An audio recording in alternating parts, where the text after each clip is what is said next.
This is the S&P 500 Spider ETF SPY one-day reading for October 15th, 2025. It's currently October 14th, 2025, 11:17 p.m. Eastern Time.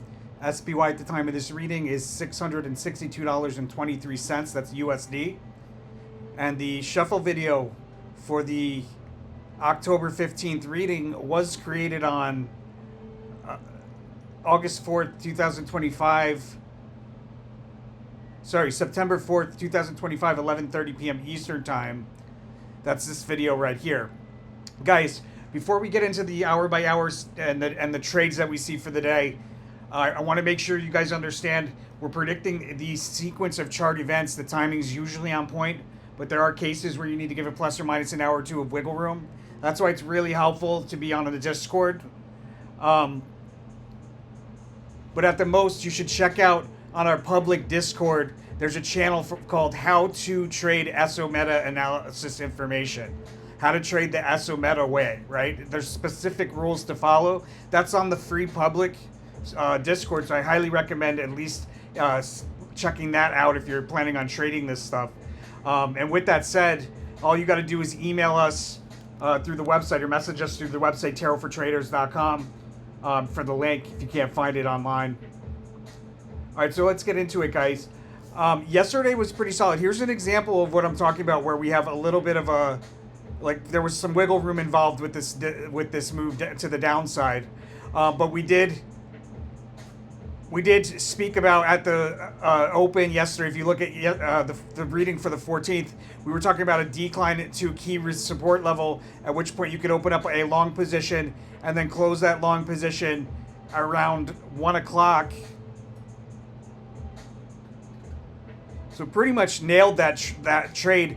The short trades were a little bit tricky. Got in a little bit too early on the short trade here, but recognized that when we were up here that this was a good place to open up a short, and we were able to redeem ourselves on both shorts at the end of the day. It's just that I expected that decline to happen around 1 o'clock. Instead, we went sideways erratically for a bit. This erratic back and forth behavior through the same price level before the sharp drop through multiple supports. So you see how the sequence of events works. The sideways S formation right here within a channel too. Decline, incline, decline. Sideways S, the queen, taking us into the high. And then right before the close, we had this move to the upside, notable move to the upside. So that makes me think that this move was an opportunity to open up a short. It's possible, but it would have been risky. Either way, on the 15th, we're likely to open up lower than where we closed. So open up lower than this like 662.48 price level, which I'm going to mark off with purple. Those of you new to ESO Meta and to this channel, all of the colors, it's all color coded.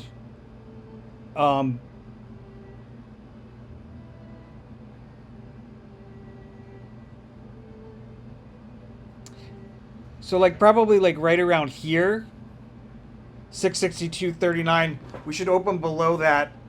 And there's an important technical price level at the open that it's important on a multi-day scale, probably on a one-year chart scale, that should be highlighted at the open. We do sideways rotation, and then there's a move, like we attempt to establish support, and there should be a move higher into our first high somewhere between 10 and 11 o'clock. Then there's a period of volatility, multiple failed attempts to break through key resistance, but that period of volatility ends with a fast sudden move higher, where we break out through resistance, we stay above it briefly, and then we break back down through it shortly thereafter with full retracement, and then we end up in like sideways fluidity, equal amounts of bulls and bears after that second peak or high. There should be a lot of price change into it and or out of it, and there is some possibility of a low here around 2 o'clock. It's hard to say because we have a nullified low indicator card, so there's no correlations for the timing on the timeline. So it makes it a little bit difficult, but we might have a sharp drop there from that second peak into a low. Either way, we're going to do some swinging, and then it gets really erratic. There's a possibility that we see an even higher high here before 3 o'clock in the midst of that erratic behavior, but you want to be really, really careful. It should be around when somebody's speaking and impacting the market.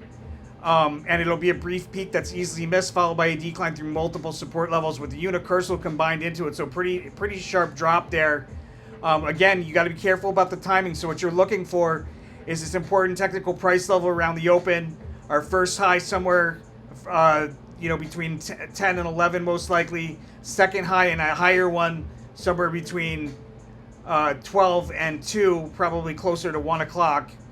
And then there's potential for a sharp drop there. Hard to say if that's actually going to happen or not. But either way, that's the second peak there. And you're looking for that third peak as your opportunity to open up a short or close a long. If you're getting into a long, I would do it probably in the morning when we're doing this sideways rotation. And then save some so that if we do go lower at that around that 1 o'clock market, or I should say just after that second peak, if we do go into a low, then I would add to that long, and you're looking to close out with that brief peak that's easily missed. But I'd probably play a safer trade, which is to get into a short position for the sharp drop at the close.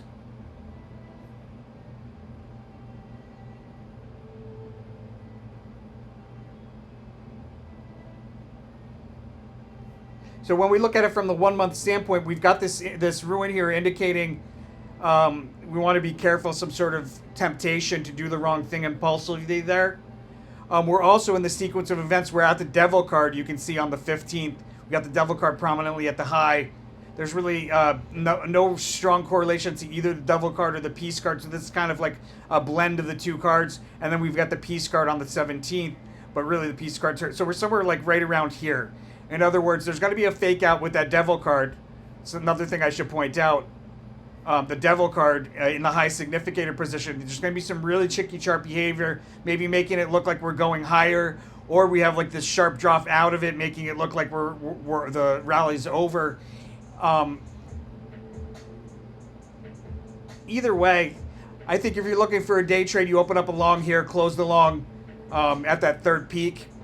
If you're looking for a swing trade, you open up a short at that third peak.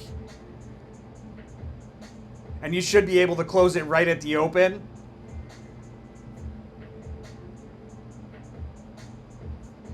Not much of a backup there, so be very, very careful and have your stop losses in place.